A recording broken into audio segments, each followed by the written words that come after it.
Nataranta kong binawi ang kamay ko. Naramdaman ko lang na medyo uminit ang buong katawan ko ngayon. Binitawan ni Bea Alonzo ang kamay.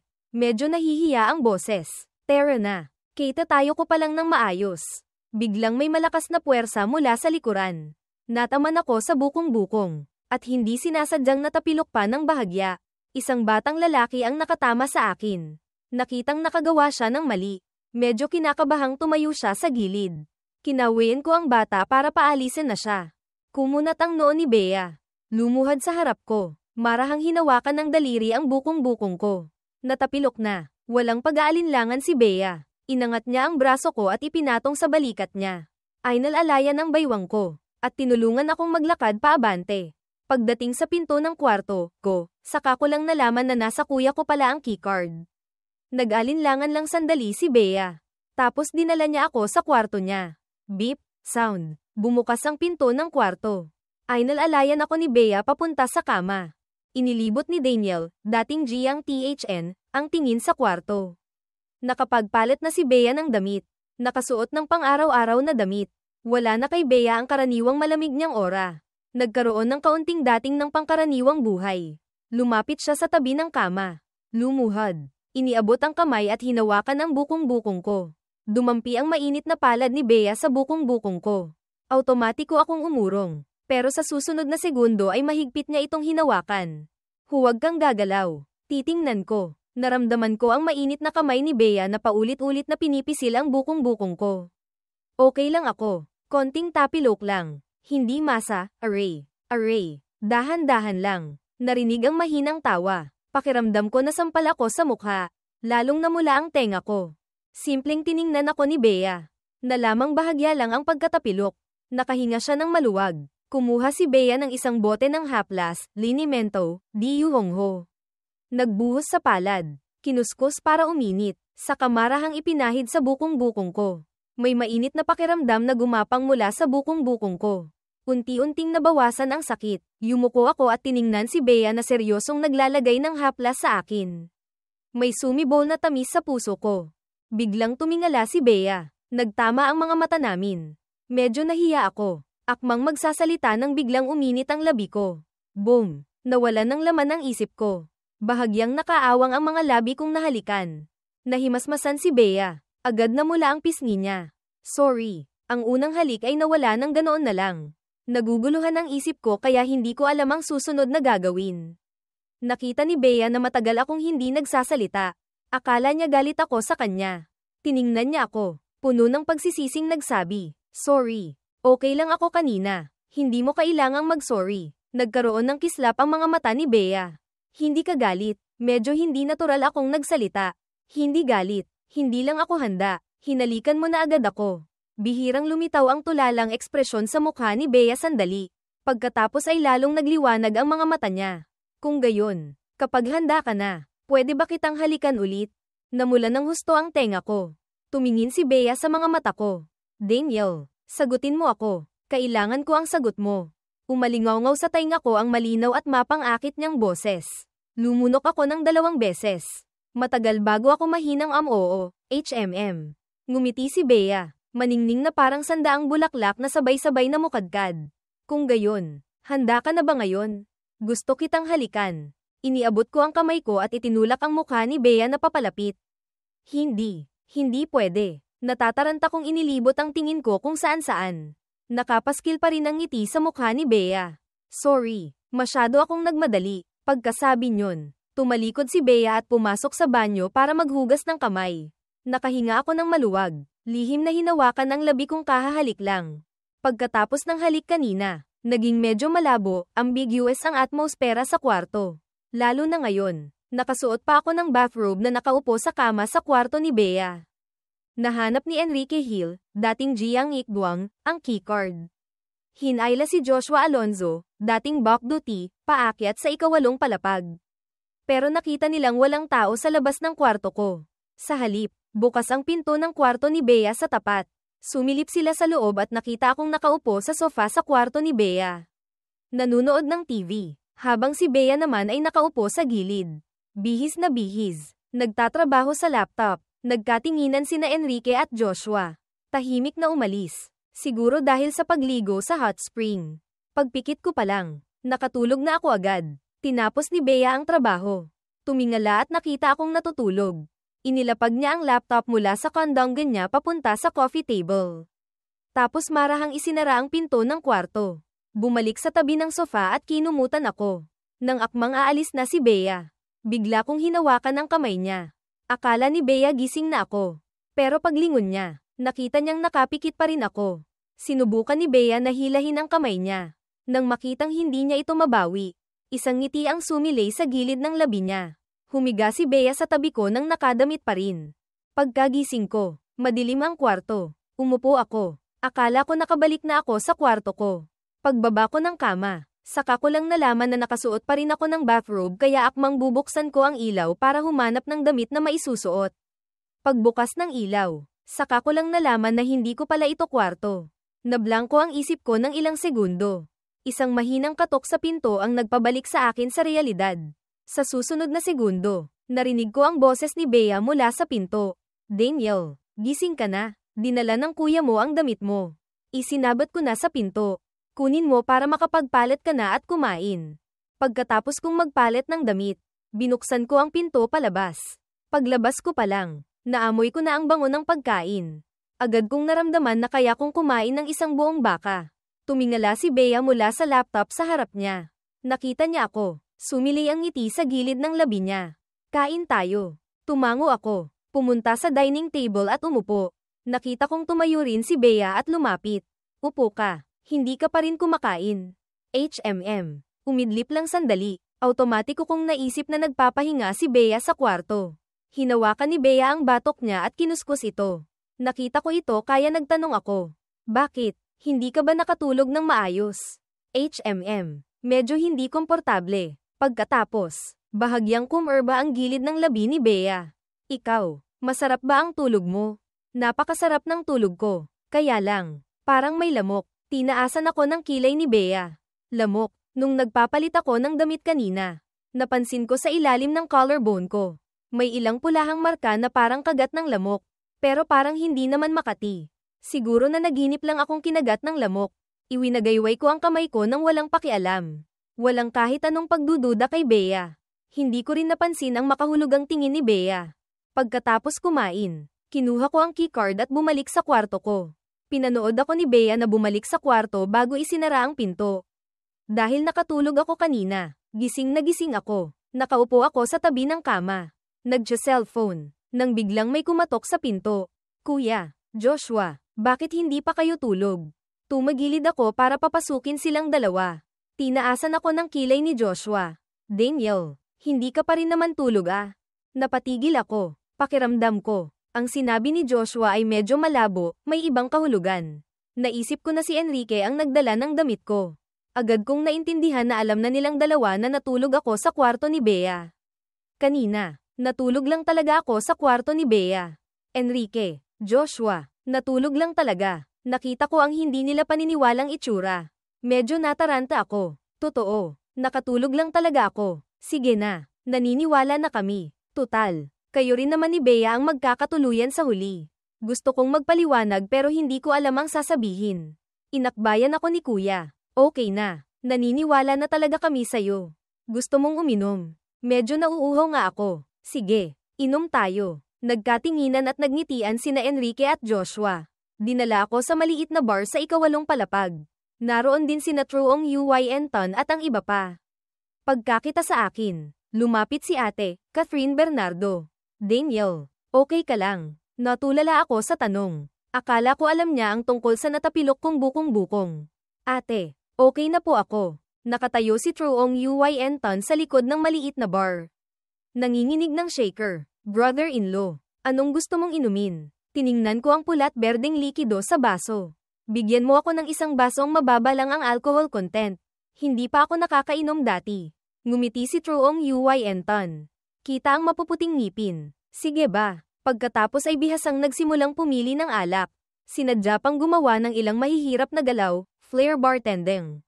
Namangha ako. Masiglang pumalakpak at sumipol. Lalong ginanahan sa pagpapakitang gila si Truong Yuyenton. Isang baso ng cocktail na may gradient na asol ang itinulak sa harap ko. Brother-in-law, tikman mo. Hindi mataas ang alcohol content niyan. Kinuha ko ang baso ng alak at inisang lagok ito. Pagkatapos kong inumin, medyo nakaramdam pa ako ng pagkukulang, bitin.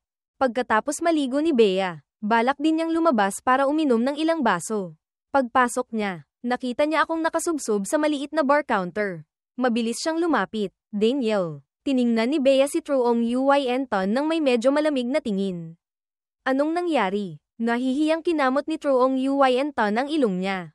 Ano kasi? Ate Bea, hindi ko po talaga alam na hindi pala kaya ni brother-in-law ang alak.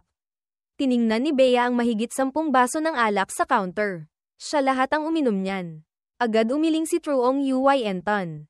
Medyo malamig ang boses ni Bea. Ilan ang ininom? Dahan-daang itinaas ni Truong Yuyenton ang isang daliri. Lalong nanlamig ang tingin ni Bea. 10 baso. Isang baso. Natigilan ang mukha ni Bea. Nagdududang nagkamali siya ng dinig. 1 baso. Uminom ng 1 baso. Naging ganito na. Huwag nang banggitin si Bea. Pati ang mga nakasaksi sa buong pangyayari ay nagulat din. Kumunat ang noo ni Bea. Kung gayon, bakit hindi niyo siya ay nalalayan pabalik sa kwarto para magpahinga? Hinayaan niyo siyang nakasubsob dito. Pagkasabi niyon, akmang iaabot ni Bea ang kamay para alalayan ako. Mabilis na itinaas ni Truong Yuyenton ang kamay para pigilan si Ate Bea. Huwag. Pero hindi nangyari ang inaasahang eksena. Matagumpay na naialalayan ni Bea akong tumayo. Binawi ni Truong Yuyenton ang kamay. Hindi ba dapat, sa sandaling ito, narinig sa tabi ang isang nanggigigil na boses? Bakit? Pwede mo siyang hawakan pero ako hindi. Lumingon si Bea at nakita si Catherine na nakaupo sa gilid. Kumunat ang noo ni Bea. Anong nangyari sa mukha mo? Ate, ang ilang nagpipigil ng tawa ay hindi na napigilan. Lahat sila ay humagalpak ng tawa. Yun pala, kanina, gusto rin ni Catherine na alalayan ako pabalik sa kwarto. Pero pagdampi pa lang ng kamay niya sa balikat ko. Binigyan ko siya ng isang sampal. Walang pwedeng lumapit sa akin. Kaya hinayaan na lang nila ako sa maliit na bar counter. Kaya lang, hindi nila inaasahan na pagdating ni Bea. Okay lang na lumapit, okay lang na humawak, okay lang na yakapin ako. Nang malaman ang katotohanan ito, ngumiti si Bea. Tanong niya, sino ba namang hindi magugustuhan ang ganitong eksklusibong pabor? Iniabot ni Catherine ang kamay. Akin na ang kapatid ko. Ako na ang mag-aalalay sa kanya pabalik. Tiningnan siya ni Bea ng isang beses. Tapos tumingin sa akin na nakapikit at tahimik. Marahang inilipat ako sa mga braso ni Catherine. Hindi pa man sumisikat ang ngiti ni Catherine. Binigyan ko na naman siya ng isa pang sampal sa mukha. Pagkatapos ng sandaling pagkabigla, humagalpak ng malakas na tawa ang lahat. Ang tawanan ng gumising sa akin na lasing. Pagmulat ko pa lang ng mata, nakita ko ang malamig at magandang mukha ni Bea. Pagkatapos ay ngumiti rin ako. Iniabot ang kamay at hinawakan ang pisngi ni Bea. Bea, ang ganda mo. Daniel, be good. Ihahatid kita. Hindi pa tapos magsalita si Bea. Hinalikan ko na ang mapula at kaakit-akit niyang mga labi. Hehe, nahalikan na. Umalingaw-ngaw ang lasing kong boses. Agad na natahimik ang maliit na bar. Natigilan sandali si Bea. Napahigpit ang labi. Tumingala. Walang ekspresyon ang mukha. Ihahatid ko na si Daniel sa kwarto niya. Pagkasabi niyon, hindi na nagbigay ng pagkakataon sa iba na magsalita. Ay nalalayan niya akong umalis mula sa maliit na bar. Pagkatapos makarating sa kwarto ko, hindi agad umalis si Bea. Naalala ang halik kanina. Bahagyang umangat ang gilid ng labi ni Bea. Napunta ang tingin niya sa manipis kong mga labi. Dahan-daang yumuko si Bea. Nang 1 sentimetro na lang ang layo ng mga labi namin. Huminto siya. Naghalo ang aming mga hininga. Ang malinis na amoy ng pine kasama ang bahagyang amoy ng alak ay medyo nakahilo rin kay Bea. Sige na nga, palalagpasin kita ngayon. Katatapos lang sabihin ni Bea na palalagpasin niya ako. Bigla akong sumugod. Nagdikit muli ang mga labi namin. May kung anong dumaan sa ilalim ng mga mata ni Bea. Sa pagkakataong ito, hindi na siya nagpigil pa. Humalik ng masidhi. Nanaginip akong gumugulong sa mga ulap. Biglang may isang walang modong ibon na dumating para manggulo kaya sinampal ko ito palayo. Sobrang nasiyahan ako sa pagsampal.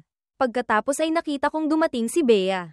Nakaputi siyang kasuutan. Tila isang diwata. Natulala ako sa pagtingin sa kanya. Iniabot ni Bea ang kamay at niyakap ako. Hindi ako pumalag. Pero biglang may dumating na iba. Gustong agawin ako mula sa yakap ni Bea.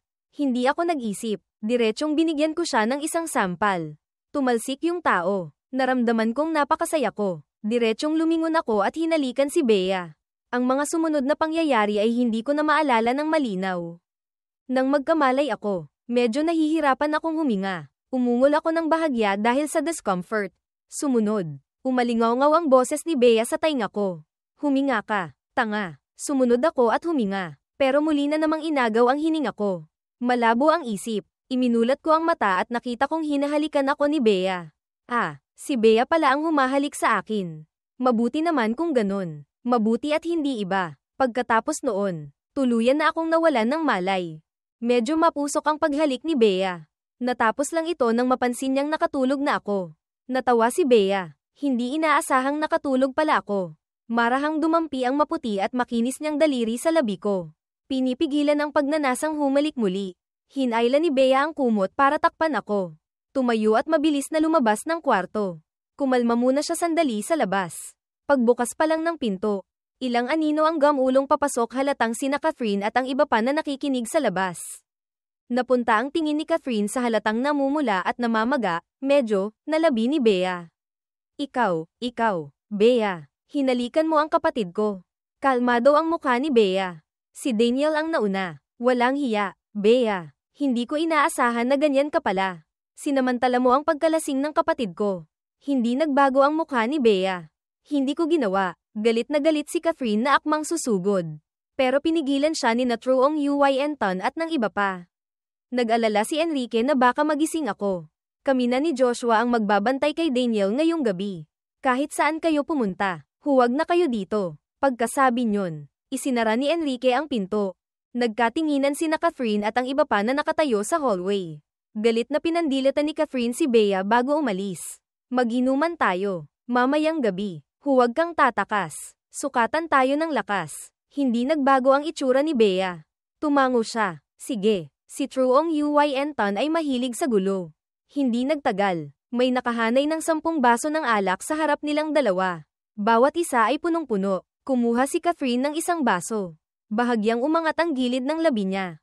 Binigyan si Bea ng mapanghamong tingin. Ano? Kinuha rin ni Bea ang unang baso ng alak sa harap niya at marahang itinagay sa baso ni Catherine. Pagkatapos ay inisang lagok ito. Sumunod ang pangalawang baso. Pangatlo. Salaitan silang uminom. Na para bang hindi alak ang nasa baso kundi tubig. Sina Truong Uynton at ang ilang iba pa ay nakatayo sa gilid. Nag-cheer. Tiningnan ni si Tuyet ang paraan ng pag-inom nilang dalawa. Napailing. Sa huli. Ang natirang may malay sa maliit na bar ay 1.5 lang, isang buo si Tuyet. At kalahati si Bea. Hinatid ang 3 lasing pabalik sa kanilang mga kwarto. Sinamahan ni Tuyet si Bea pabalik sa kwarto niya. May sinabi si Tuyet kay Bea. Lumingon si Bea. Iyon pa rin ang malamig na itsura. Kaya lang may dagdag na kaunting pula sa dulo ng mata niya. Ngumiti si Tuyet. Masaya akong makita kang natagpuan mo na ang tunay mong pag-ibig. Alagaan mo siyang mabuti. Oo, gagawin ko. Nagising ako ng maaga. Ramdam ko lang ang sakit ng ulo. Nahihirapan akong bumangon. Nakita ko sina Enrique at Joshua na natutulog sa tabi ko. Magkayakap silang dalawa ngayon. Napakahimbing ng tulog. Seryosong inalala ni Daniel ang mga nangyari kagabi. Naaalala lang niya na parang uminom siya ng alak tapos parang nawalan na siya ng malay. Hindi pa ako nakakainom ng alak dati. Hindi ko alam ang tolerance ko, pero hindi ko inaasahan na ganito pala kababa. Isang baso lang. Nalasing na ako agad. Kinamot ko ang medyo magulo kong maikling buhok. Malabong lumitaw sa isip ko ang ilang putol-putol na imahe mula kagabi. Parang noong lasing ako, may nasampal ako. Kung sino, hindi ko maalala. Nagmamadali akong lumingon para tingnan ang dalawang natutulog sa tabi ko. Walang marka ng sampal sa mukha nila. Kung gayon, siguro hindi sina Enrique at Joshua ang nasampal ko. Lihim akong nakahinga ng maluwag. Sinubukan ko ulit alalahanin. Tapos naalala ko yung panaginip at yung imahe na ako ang humalik kay Bea habang malabo ang isip. Hindi kaya, hinalikan ko nga talaga si Bea. Daniel, anong binubulong-bulong mo dyan? Paglingon ko, nasalubong ko ang inaantok na mga mata ni Joshua. Medyo nahiya ako. Wala, matulog ka pa. Hindi na nagpakipot si Joshua. Yumuko nga ulit at natulog. Bumaba ako ng kama at nagsimulang maghilamos. Habang naghihilamos, napansin kong medyo maga ang bibig ko. Muling lumitaw sa isip ko ang imahe ng paghalik kay Bea. Hinalikan ko nga ba talaga si Bea? Ang pagdududang ito ay nakumpirma pagkatapos magising ni na Enrique at Joshua. Nalaman kong nanampal nga talaga ako. At ang nasampal ko pa ay ang sarili kong ate na si Catherine. Natigilan ako. Nanampal nga talaga ako. Sa pag-alala sa eksena kagabi. Walang tigil sa pagtawa sina Enrique at Joshua. Pareho silang gamulong sa kama sa kitatawa. Nahiya ako ng husto habang nakikinig. Inakbayan ako ni Enrique. Huwag kang mag-alala. Hindi ka sisisihin ni ate. Kahit ganito ang sinabi ni na Enrique at Joshua. Medyo nag-aalala pa rin ako. Kung nagkamali, kailangang humanap ng paraan para bumawi. Nagpa siya akong humiram ng kusina sa ika-8 palapag para gumawa ng kaunting pagkain para kay Catherine. Bilang paghingi ng tawad kay Catherine. Pagkatapos kong magluto, lumabas ako pero wala akong nakitang kahit sino sa ika-8 palapag. Habang nagtataka ako, lumabas si Tuyet. Hinanap niyo ba sina Catherine at Bea? Masyado silang maraming nainom. Siguradong tulog pa sila ngayon. Maraming nainom. Hindi naman ganoon kalala ang tolerance ng ate ko Kagabi, gaano ba karami ang nainom nila? May dumaang bahid ng hiya sa mukha ni Tuyet.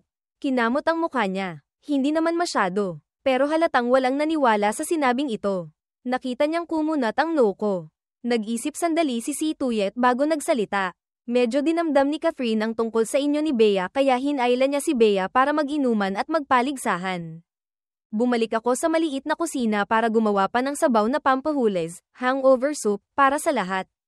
Kumatok ako sa pinto. Ate, gising ka na po ba?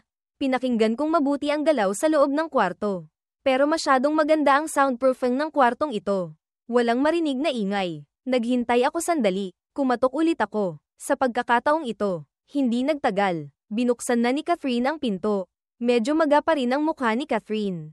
Magulo ang buhok. Halatang kagigising lang. Hanggang sa sandaling ito, saka lang ako tuluyang naniwala na nasampal ko nga ang sarili kong ate. Ate, sorry po. Nablangko sandali ang isip ni Catherine. Tapos nalaman niyang tungkol sa mukha niya ang sinasabi ko. Sunod na naalala ang tungkol sa pagkalasing ko kagabi. Ang pagyakap ng mahigpit kay Bea. At ang paghalik ko pa sa kanya. Medyo naging pangit ang itsura niya. Mabilis kong naramdaman na parang hindi maganda ang mood ni Catherine.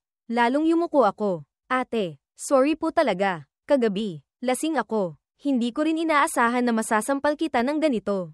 Nakita ni ate na yumuko na ako para humingi ng tawad. Ang kaawa-awa kong itsura ay nagpalambot sa puso niya. Sige na, hindi ako galit sa'yo. Pero sa susunod, iwasan na natin ang alak. Pwede ba? Nagmamadali akong tumango bilang pagsang-ayon. Tutal, isang baso lang naman ang kaya ko. Ate, inumin niyo po itong sabaw pampahules. Tapos kumain po kayo ng konti para may laman ang tiyan. Sumili ang isang maningning ng ngiti sa mukha ni Catherine. Akmang tatagilid para papasukin ako. Biglang umalingaw-ngaw mula sa hallway ang boses ni Joshua. Hindi maganda. Hindi maganda. Si ate. May nangyari kay ate. Nang marinig kong may nangyari kay Bea, itinulak ko ang tray sa kamay ko papunta sa mga braso ni Catherine. Nag-iwan ng isang linya. Titingnan ko lang. Tapos tumalikod at tumakbo. Tulalang tiningnan ni Catherine ang mga bagay sa kamay niya. Tapos ang papalayo kong anyo na hindi lumilingon. Lumaylay ang gilid ng labi niya. Dumiretso akong tumakbo papasok sa kwarto ni Bea. Nakita ko si Bea na kalahating nakasandal sa headboard. Hindi normal ang pamumula ng mukha niya. Narinig ang ingay. Tumingala si Bea. Nang makita niyang ako ito, sumili ang ngiti sa gilid ng labi niya. Bakit ka nandito? Narinig ko kay Joshua na may nangyari sa'yo kaya pumunta ako para tingnan. Tumingin si Bea sa pinto. Sinulyapan si Joshua na nakikinig sa usapan. Malambing na nagsalita sa akin. Okay lang ako. Medyo nasipon lang at nilanat ng kaunti. Iniabot ko ang kamay at ipinatong sa noo ni Bea. Mainit nga talaga. Kumunat ang noo ko at nagtanong. Nasaan ang first aid kit? Sabi ni Joshua. Alam ko kung nasaan. Kukunin ko. Hindi nagtagal. Dinala ni Joshua ang isang kahon ng gamot. Hinanap ko doon ang thermometer. Inalag-alog ito. Tapos iniabot kay Bea. Masuner ang tinanggap ito ni Bea at inilagay sa kilikili. Nakita ang nag-aalala kong itsura. Marahan siyang umalo. Okay lang ako. Huwag kang mag-alala. Napahigpit ang labi ko. Hindi ako umimik. Umupo ako sa tabi ng kama. Binibilang ang oras para sa thermometer. Nakita ito ni Bea. Marahan siyang bumantong hininga. Nang kunin niya ang thermometer at tingnan ito. Hindi nagbago ang itsura niya. Hanggang sa kinuha ko ito para tingnan. Agad na nanlaki ang mga mata ko. Malapit nang mag-39 degrees. Nag-aalala akong nagsalita. Hindi pwede. Punta tayo sa ospital. Pero marahang tumanggi si Bea. Hindi na kailangan. Inom lang ako ng gamot. Okay na, Bea. Hindi mo ba alam pahalagahan ang kalusugan mo? Nakita kong ganito kawalang pakialam si Bea sa kalusugan niya. Medyo nagalit ako. Unang beses kong nagalit sa kanya. Pati si Joshua na nakikinig sa pinto ay natakot. Tahimik na umalis si Joshua. Si Bea naman ay nanatili sa ganoong itsura. Iniabot niya ang kamay para hawakan ako. Umiwas ako. Hinayla pa rin ako ni Bea para umupo sa tabi ng kama. Marahang nagsalita. Galit ka na, sa sobrang galit ko. Ayoko nang magsalita. Nakita ito ni Bea. Nagpatuloy siya sa paglalamang. Okay lang talaga ako. Malakas ang katawan ko. Inom lang ng gamot. Pahinga konti. Siguradong gagaling. Sakto naman. Tumakbo papasok si Joshua kasama ang isang mukhang doktor. Nandito na ang doktor. Nandito na ang doktor. Lumapit ang doktor sa tabi ng kama. Akma akong magbibigay puwang. Pero ayaw bitawan ni Bea ang kamay ko. Sinuri sandali ng doktor si Bea. Kumunat ang noo at nagsabi. Mukhang kailangang turukan ng gamot. Hindi ko binigyan ng pagkakataon si Bea na tumanggi. Diretsyong nagsalita ako. Turukan. Magpapaturok kami. Pero tiningnan pa rin ng doktor si Bea ng isang beses. Nakita niyang tumango ito. Kumuha ang doktor ng gamit pang iniksyon mula sa dala niyang kahon. Nakita kong hindi pa rin binibitawan ni Bea ang kamay ko kaya nagsalita ako. Bitawan mo na ang kamay ko. Nakangiti ang mukha ni Bea pero hindi pa rin binitawan ang kamay ko. Bea, bitawan mo na ang kamay ko. Sinadyang magtanong ni Bea. Bakit? Magpapaturok ako. Dito ka lang manood. Ang totoo, gusto kong sabihin na kapag tinurukan ka, kailangang habarin ang pantalon. Gusto mo bang manood ako dito? Bilang resulta, inihanda ng doktor ang hiringilya. Hinayla pataas ang manggas ni Bea. Itinurok sa braso. Mabilis lang natapos. Pagkatapos magturok, nagbilin pa ang doktor ng ilang dapat tandaan. Tapos akmang aalis na. Bago umalis, nagdagdag pa ng isang pangungusap ang doktor. Ang totoo, ang gamot pampababa ng lagnat ay hindi naman kailangang sa puwet iturok. Pagkasabi nyon, mabilis na umalis ang doktor. Naiwan lang akong nakaupo sa tabi ng kama. Pulang-pula ang mukha. Gustong umalis pero hawak ni Bea ang palso ko. Gustong takpan ang mukha, pero hawak pa rin ni Bea ang palso ko. Pagkatapos ng turok, gumana na ba ang pakiramdam mo? Tila medyo hindi pa rin komportable si Bea. Bahagyang nakakunot ang maganda niyang mga kilay. Magaspang din ang boses niya. Naramdaman kong lalong umiinit ang temperatura sa ilalim ng palad ko. Medyo nag-aalala rin ako. Basa na ang damit mo. Kailangan mo bang magpalit? Yumuko si Bea at tiningnan ako ng isang beses. Ang malalim niyang mga mata ngayon ay may kumikislap na liwanag. Pagkatapos ng turok, walang lakas. Tulungan kita, isang nasabing hindi pinag-isipan. Agad akong nagsisi. Tumayo ako. Nagmamadaling pumasok sa banyo. Hindi nagtagal. Lumabas akong may dalang isang palangga ng maligamgam na tubig. Nasa aparador ang damit mo. Tama, nakasandal si Bea sa headboard ng may mahinang itsura. Napakahina ng boses. Kumuha ako ng malinis na damit mula sa aparador. Sumulyap ako sa drawer ng underwear. Nag-alinlangan sandali, tapos isinara ko pa rin ang pinto ng aparador. Hinintay kong maghubad si Bea. Pero wala siyang kahit anong balak na kumilos. Hindi ka ba magpapalit ng damit?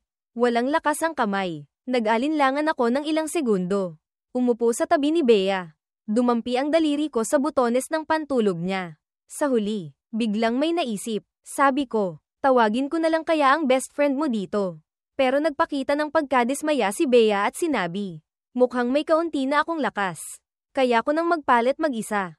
Nagmamadali akong tumakbo palabas. Sa labas, wala ang anino ni Joshua. Naisip kong siguradong hindi pa kumakain si Bea kaya pumunta ulit ako sa maliit na kusina. Pagkatapos magpunas ni Bea, tahimik siyang humiga sa kama. Inaantok na siya kaya ipinikit niya ang mga mata para hayaang dalawin ng antok. Kaya lang, kakatulog pa lang niya. Nakarinig siya ng ingay sa labas kaya dahan-dahan siyang nagmulat ng mata. Pumasok akong may dalang tray. Kalahating nakasandal si Bea sa headboard. Akala ko hindi mo na ako papansinin. Daniel, gumawa lang ako ng kaunting pagkain para sa'yo. Siguradong hindi ka pa kumakain. Di ba? Walang gana. Ito ang totoo. Hindi madalas magkasakit si Bea. Pero ngayon, wala talaga siyang kahit anong ganang kumain. Naiilang kong tiningnan ang inihandang mangkok ng lugaw. Kain ka na lang ng konti. Hindi nagsalita si Bea. Nakatitig lang sa akin. Nag-alinlangan ako sandali. Susubuan kita. Biglang sumili ang ngiti sa gilid ng labi ni Bea.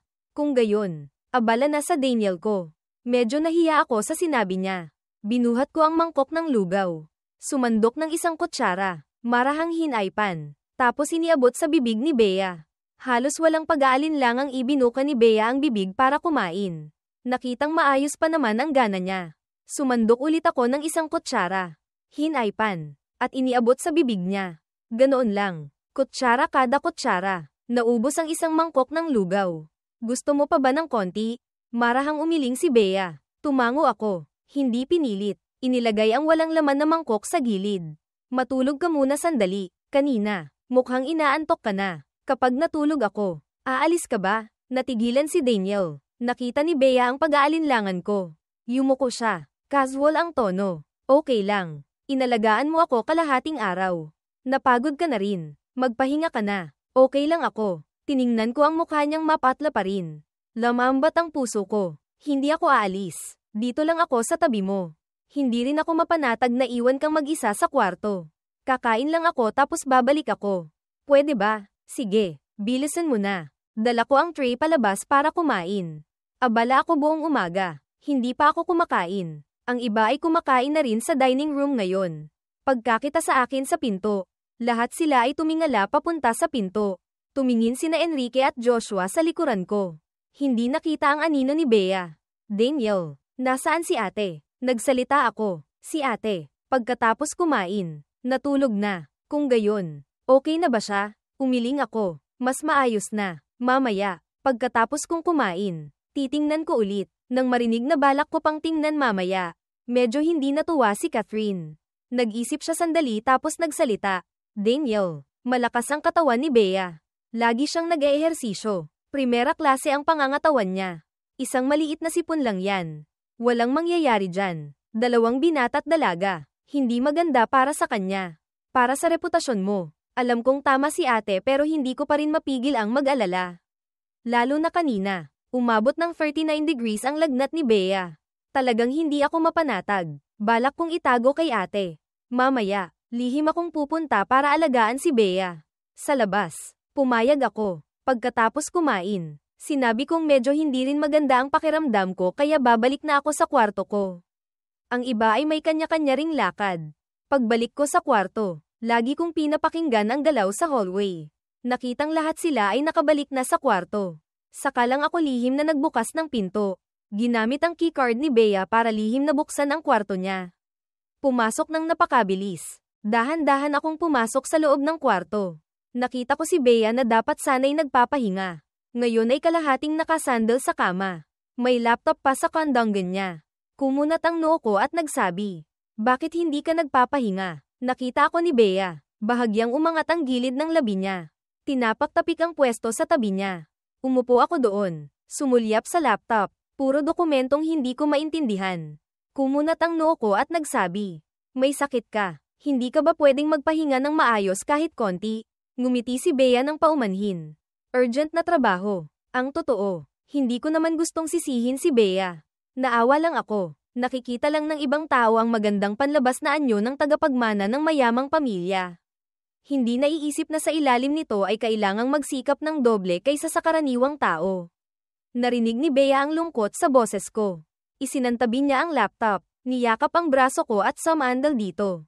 Tinitigan ako ng isang pares ng nagniningning na mga mata.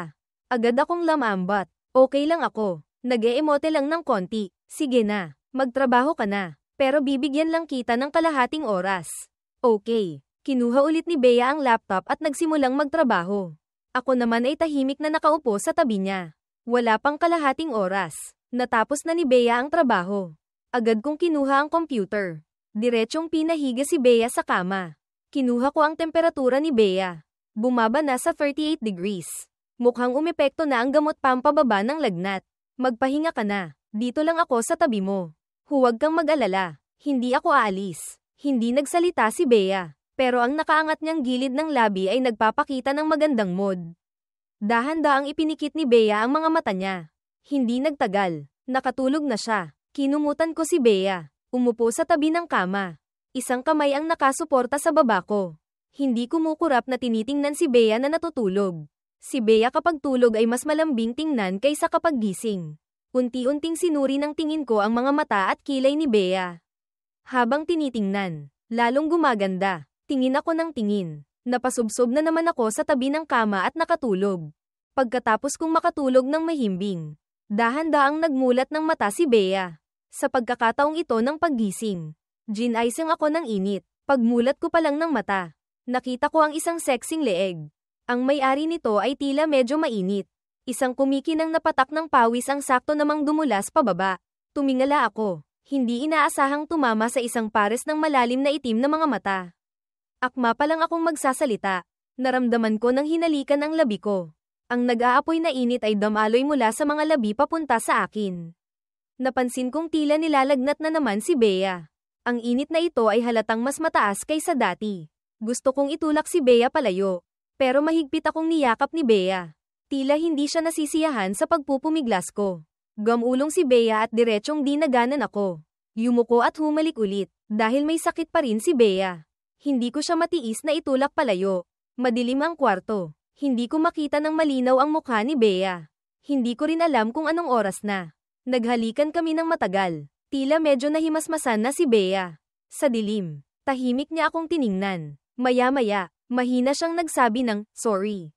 Gamulong pababa ng kama at tumakbo papasok sa banyo. Natulala ako sa kama, hanggang sa marinig ko ang tunog ng tubig mula sa banyo. Saka lang ako nakapag-react. Umupo ako at binuksan ang ilaw sa tabi ng kama. 6:00 na pala ng gabi. Madilim na rin sa labas. Naalala ang eksena naming naghahalikan sa dilim kanina. Paulit-ulit itong naglalaro sa isip ko. Namula ang tenga ko. Naramdaman kong may ilang bahagi rin ng katawan ko ang nagbago. Kanina, madilim. Walang makita. Ang mga pandama lang ang pinakatalas. Naaalala ko ng malinaw ang halik ni Bea. Ang init niya. Ang hininga niya. Nang pumasok si Bea sa banyo, kumalma na rin ako. Bumaba ako ng kama. Umupo sa sofa sa tabi. Hinintay na lumabas si Bea. Maya-maya, umalingaw-ngaw mula sa banyo ang magaspang na boses ni Bea. Daniel, pwede mo bang kunin para sa akin ang isang set ng damit?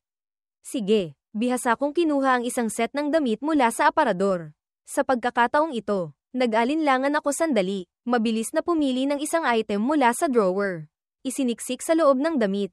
Tapos nagkunwaring walang nangyari. Pumunta sa pinto ng banyo. Nakuha ko na ang damit mo. Bumukas ng kaunting siwang ang pinto ng banyo. Tumalikod ako. Iniabot ang damit kay Bea. Tapos mabilis na lumakad palayo. Muling samarado ang pinto ng banyo. Hindi nagtagal. Lumabas si Bea na bihis na. Iniabot ko ang thermometer sa kamay ko. Kunin mo ang temperatura mo. Masuner ang tinanggap ni Bea ang thermometer. Inipit sa kilikili. Ang oras ng paghihintay ay laging napakatagal. Naging may nipin na ako at gusto ko nang tingnan. Kabaligtaran ng pasyente. Dahan-daang kinuha ni Bea ang thermometer. Pagkakita sa temperatura sa thermometer, nakahinga ako ng maluwag. Wala nang lagnat. Tahimik na nakinig si Bea. Hindi nagsalita. Tiningnan ko si Bea. Hindi ko sinasadyang maalala ang nangyari kanina. Bigla kong naramdaman na hindi na ako pwedeng manatili pa. Dahil magaling ka na. Kaya ako, hindi pa tapos ang salita. Iniabot ni Bea ang kamay at hinawakan ang kamay ko. Isang pares ng kaawa-awang mga mata ang tumingin sa akin. Daniel, yung 2 beses na kusa kitang hinalikan dati. Galit ka ba? Napatigil ako tapos agad namula ang tenga ko. Hindi galit. Alam kong hindi ka mulat noon. Hindi sa hindi mulat. Daniel, gusto kitang halikan. Palagi kong gustong gawin. Umalingaw-ngaw sa tainga ang medyo magaspang na boses ni Bea. Ang pagiging prangka ni Bea ay nagpatigil sa akin. Pagkatapos ay inalis ko ang tingin ko. Hindi siya tiningnan. Tinaasan ako ng kilay ni Bea. Daniel, sabi mo. Anong ibig sabihin niyan? Ibig sabihin ba alam mong lagi kitang gustong halikan? O ang totoo, gusto mo ring mahalikan kita? Gumalaw ang lalamunan ko ng 2 beses. Bamantong hininga ako nang walang magawa at sinabi. May mga bagay na alam mo na. Sapat nang itago mo na lang sa sarili mo. Huwag mo nang sabihin pa. Hindi ko nakikita. Sa gilid. Ang gilid ng labi ni Bea ay walang tigil sa pag-angat. Biglang sumugod si Bea palapit. Kung gayon, Isang halik. Tiningnan ako ni Bea. Hindi nagsalita. Siya ang unang pumikit sa harap ko. Isang kamay kong inilagay sa batok niya. Diretsyong idinikit ang labi ko. Ang halik na ito ay iba sa lahat ng nauna. Para akong dahan-daang tumitikim ng isang masarap na pagkain. Dahan-daang nilalasap ang lasa nito. Naghalikan kami ng napakatagal. Matagal hanggang sa paghiwalay namin. Pareho kaming medyo hinihingal. Sumandal si Bea sa noo ko. Marahang hinaplos ng daliri ang labi niya. Nagsalita ako. Narinig ko. Kapag malapit nang gumaling ang sipon. Pinaka nakakahawa raw. Natigilan muna si Bea tapos diretsyong natawa. Niyakap niya ang baywang ko. Isinubsob ang sarili sa dibdib ko. Hindi ko maintindihan kung ano ang tinatawanan ni Bea pero masunurin pa rin akong nagpayakap. Sa isip ko, ibang bagay ang iniisip. Dapat na ba naming baguhin ni Bea ang relasyon naming dalawa? Ang ganitong kalabuan. Parang hindi. Maganda. Nakita ni Bea na nag-iisip ako kaya malambing siyang nagsalita. Daniel, anong iniisip mo? Iniisip ko kung dapat na bang umusad ng isang hakbang ang relasyon natin. Nakitang hindi sumasagot si Bea. Ako na ang nagpaliwanag. Naka-move on na ako kay Liza. Walang laman na rin ang puso ko. Pakiramdam ko, para sa'yo. Mayroon pa rin akong, marahang ipinatong ni Bea ang daliri sa labi ko. Daniel, ang pagtatapat. Ako na ang magsasalita. Akma pa lang akong magpapaliwanag. Narinig na ang malambing na boses ni Bea. Daniel, mula sa unang sandaling makita-kita. Nahulog na agad ang loob ko sa'yo. Gusto mo bang maging boyfriend ko? Para alagaan kita, mahalin kita, makipag-date sa akin na ang kasal ang layunin. Pwede ba? Hindi ko inaasahan na ganito kaseryoso si Bea. Tiningnan ko ang kislap sa mga mata niya. Naantig din ako. Gusto kitang makasama. Ngumiti si Bea. Iniabot ang kamay at niyakap ako ng mahigpit. Iniabot ko ang kamay. Hinawakan ang mukha ni Bea. At hinalikan ang labi niya. Niyakap ni Bea ang leeg ko. Isang mahaba at mapusok na halik. Nang maghiwalay, pareho kaming may ngiti sa gilid ng labi. Sabi ni Bea, hindi ba't sabi mo nakakahawa ang halik kapag may sakit? Natatawa kong sinabi. Yung mga naunang halik ba hindi nakahawa?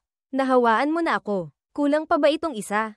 Natawa si Bea. Sumang-ayon at tumango. Tama si Daniel. Pagkasabi nyon, nagkatinginan sila at ngumiti. Pag-alis ko sa kwarto ni Bea Alonzo. Pagbukas ko pa lang ng pinto, nakita ko na si Catherine Bernardo. Ang mukha ni Catherine ay may ekspresyong, sabi ko na nga ba. Lumingon siya at tiningnan si Bea sa tabi ko. Malamig na napangisi. Sige na nga, sa buong syudad. Ikaw lang siguro ang medyo karapat-dapat para sa kapatid ko. Ang tungkol sa inyo ng kapatid ko. Ako, bilang ate, pumapayag na. Mahinang ngumiti si Bea. May karapatan ka bang hindi pumayag? Tiningnan ko si Bea tapos si Catherine. Nakitang nagkaayos na sila. Natuwa ako. Ate, kami na ni Bea. Sa susunod, huwag mo na siyang awayin ha. Nagulat ang lahat. Sabay-sabay na nagsalita. Ano? Kayo na. Nagulat ako. Hindi masayang tiningnan sila ni Bea ng isang beses. Kakukumpirma lang ng relasyon. Naghalikan na. Kailangan kong managutan. Di ba? Hindi makapaniwalang tiningnan ako ni Catherine. Daniel, siguro pag-isipan muna natin ulit to. Tiningnan ko si Bea sa likod. Medyo naiilang akong nagsalita. Tama si Bea. Naghalikan na. Hindi ba medyo masama kung hindi pa ikumpirma ang relasyon? Talagang napakaganda ng pangangatawan ni Bea. Kinabukasan ay magaling na siya agad. Malapit na ring matapos ang biyahe namin sa hot spring. Gabi bago kami umalis, nagpa siya akong maligo ulit sa hot spring. Tutal, ilang araw na kami rito. Isang beses pa lang akong nakapag-enjoy. Malawak ang pool. Ako lang ang nandito. Parang naka-private booking. Komportable akong sumandal sa gilid ng pool. Nakababad sa maligamgam na tubig. Nasisiyahang bumantong hininga. May mahinang musika pa sa private bath area. Pumikit ako. Ipinatong ang dalawang kamay sa gilid ng hot spring pool. Marahang tumatapik ang mga daliri kasabay ng ritmo. Dahil masyadong na-enjoy ang pagligo. Hindi ko napansin na may pumasok na pala sa private bath area at dahan-daang lumapit sa hot spring pool. Sa manipis na ulap ng singaw, malabong lumitaw ang isang balingkinitang anyo. Tahimik na bumaba sa tubig ang taong iyon. Narinig ko ang ingay. Automatikong lumingon ako pero wala akong nakitang tao. Nagtataka akong lumingon pabalik, pero maya-maya lang, muling may narinig na ingay sa likuran. Lumingon ulit ako pero wala pa ring tao. Sa pangatlong beses na makarinig ako ng ingay sa likod. Hindi na ako agad lumingon. Tahimik akong naghintay sandali bago biglang lumingon. Ay, napamura ako. Automatikong umatras ng isang hakbang. Bilang resulta, nawalan ako ng balanse at muntik nang mahulog sa tubig. Bigla kong naramdaman na may humawak sa braso ko na isang malambot na kamay. Nakatayo si Bea sa likuran ko. Nakayakap sa baywang ko. Kumurap-kurap si Daniel habang nakatingin sa kanya. Nagtanong, Bea, paano ka nakapasok dito? Ito ang panlalaking paliguan. Alam ko. Alam mo pala. Bakit ka pa pumasok? Paano kung alam kong hindi darating sina Enrique Hill at sila kaya sumunod ako sa'yo? Medyo wala akong magawa, kahit ako lang ang nandito. Hindi ka pa rin pwedeng pumasok. Medyo nagseryoso ang mukha ni Bea. Daniel, maniwala ka man o hindi.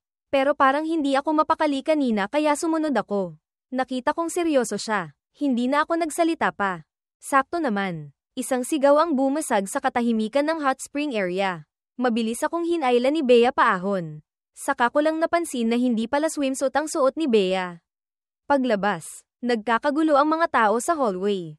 Tumatakbo palayo. Ang mga taong iyon ay galing lahat sa hot spring kaya gusot-gusot ang mga damit nila. May ilan pang ang hubad na hubad. Hindi kalayuan. May isang babaeng galit na may hawak na fruit knife. Nananakit. Si Isabel ang may-ari ng hot spring resort na ito. Nang marinig na may nangyaring pananaksak sa hot spring, agad siyang nagdala ng mga security guard. Nakitang dumating na si Isabel kasama ang mga tauhan. Hindi na nakialam pa si Bea. Hinailan niya ako para umalis na sana. Biglang may lumitaw na isa pang babae sa tabi na may hawak na kutsilyo. Mabilis ang reaksyon ni Bea. Isang paikat na sipa ang nagpatambo sa babae sa sahig. Nag-aalala ko siyang tiningnan. Okay ka lang ba? Dapat ako ang gumawa niyan.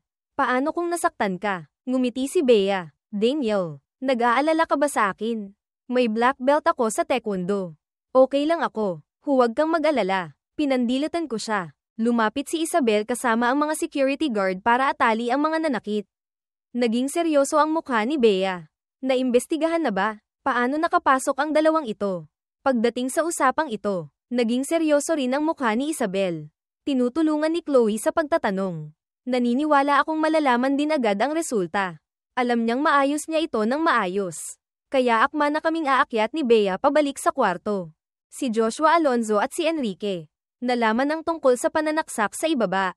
Akmang bababa para tingnan. Pagbukas pa lang ng elevator, nakita nila kami ni Bea. Ikinwento sa kanila ni Bea ang sitwasyon sa ibaba.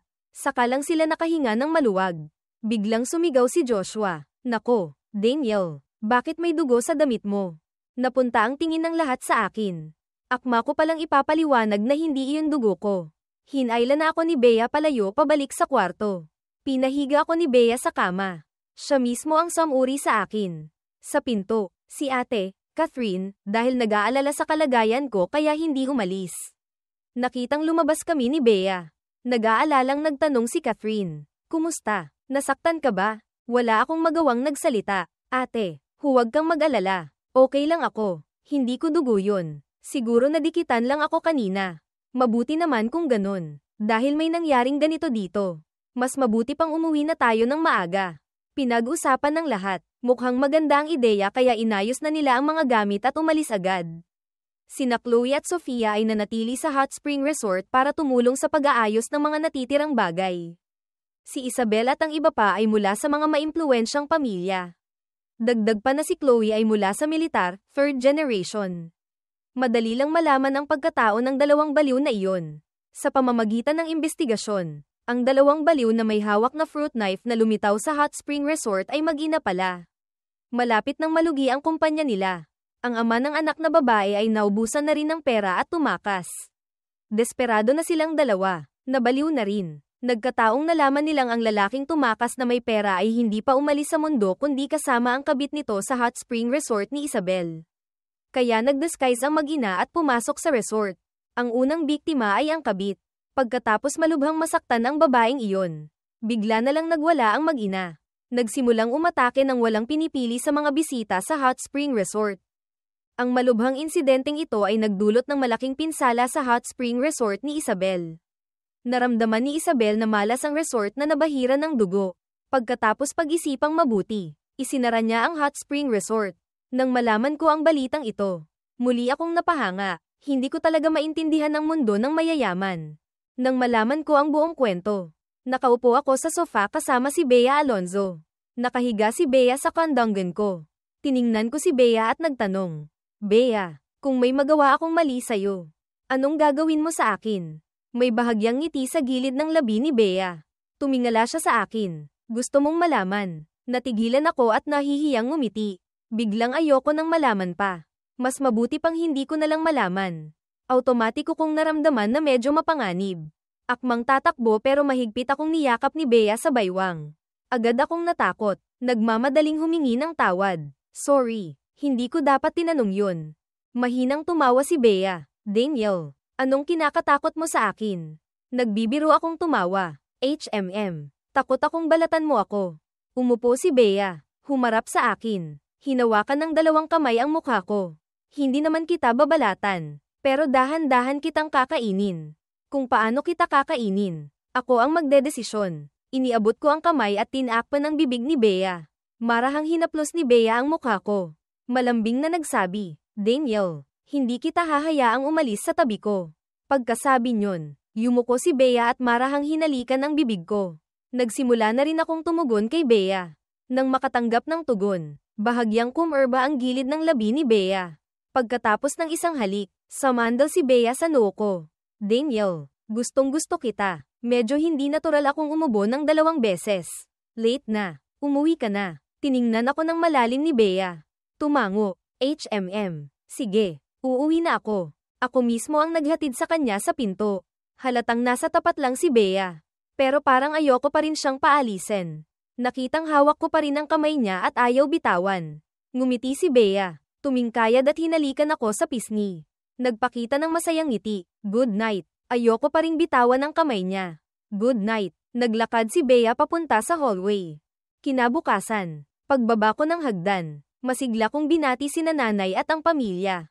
Nakita ng lahat ang maganda kong mood. Nagsalita si tatay. Daniel, mukhang ang saya mo ngayon ah. May espesyal bang araw ngayon? Hindi pa ako nakakapagsalita. Umalingaw sa tabi ang kalmadong boses ni Catherine Bernardo. Ngayon pupunta si Daniel sa Fujitech Group para sa interview.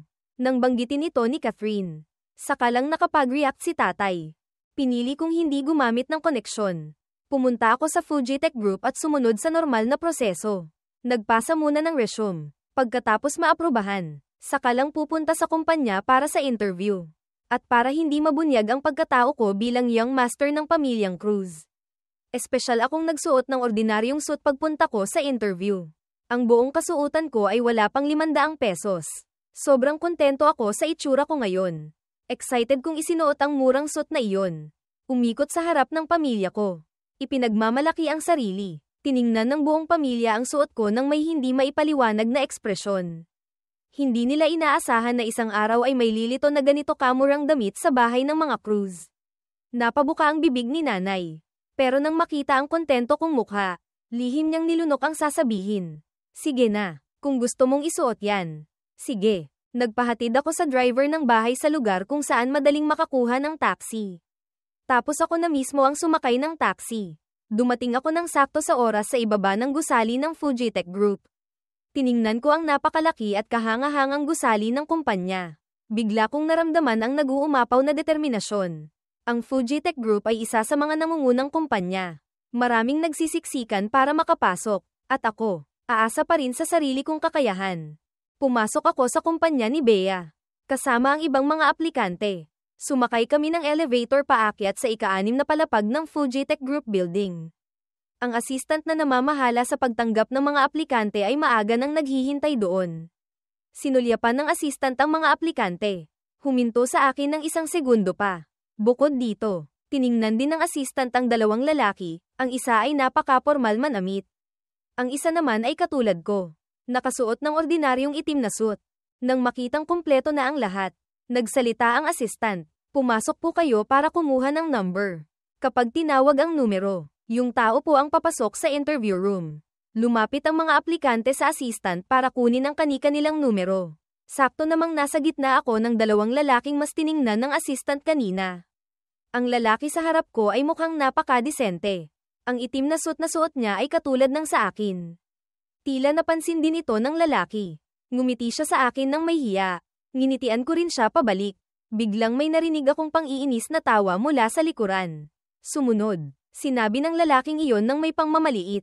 Hoy, alam niyo ba kung gaano kalaking kumpanya ang Fujitech Group? Pupunta sa interview. Hindi man lang nag-ayos ng konti. Dalawang nerd. Sabay kaming lumingon ng lalaking iyon para tingnan siya. Ang lalaki sa likod ko ay nakasuot ng matingkad na kulay na suit at nakaayos pa ang buhok. Sobrang formal ng ayos niya. Kung alam mo, iisipin mong pupunta siya sa interview para maghanap ng trabaho. Kung hindi mo alam, aakalain mong isa siyang entertainer na naghahanap ng kliyente. Hindi ko pinansin ang lalaking iyon. Tumalikod ako at naghintay sa pila para kunin ang numero ko. Ang lalaking kapareho ko ng suot ay tumalikod. Yumuko, mukhang mas nawalan ng kumpiyansa kaysa kanina. Ang lalaking mukhang pick-up, nang makitang hindi kami tumugon, ay naramdamang walang kwenta kaya hindi na rin nagsalita pa. Tiningnan ko ang numero sa kamay ko. 18, hindi una, hindi huli, maganda na rin. Kinuha ko ang numero at pumunta sa gilid para umupo. Naghihintay na tawagin ng interviewer. Lumapit ang lalaking kapareho ko ng damit. Hello, Tony Chua ang pangalan ko. Pwede ba akong umupo sa tabi mo?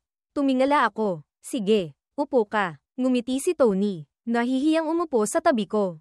Ang lalaking mukhang peacock kanina ay umupo rin malapit sa amin. Mukhang maaga ang numero ng lalaking mukhang peacock. Mabilis lang. Siya na ang tinawag. Malakas na tumawag ang assistant. John Cruz. Automatiko akong tumingala. Hindi ko inaasahan. Kapareho ko pala ng apelyido ang lalaking mukhang peacock. Si Tony naman. Nang marinig ang pangalang John Cruz, kumislap ang mga mata niya. Yumuko. Hindi makita ang emosyon. Natural na tumayo si John. Inayos ang damit, at pumasok sa opisina. Tiningnan ni Tony ang papalayo niyang anyo ng may paghanga. May bahid ng lungkot sa kanyang mga mata.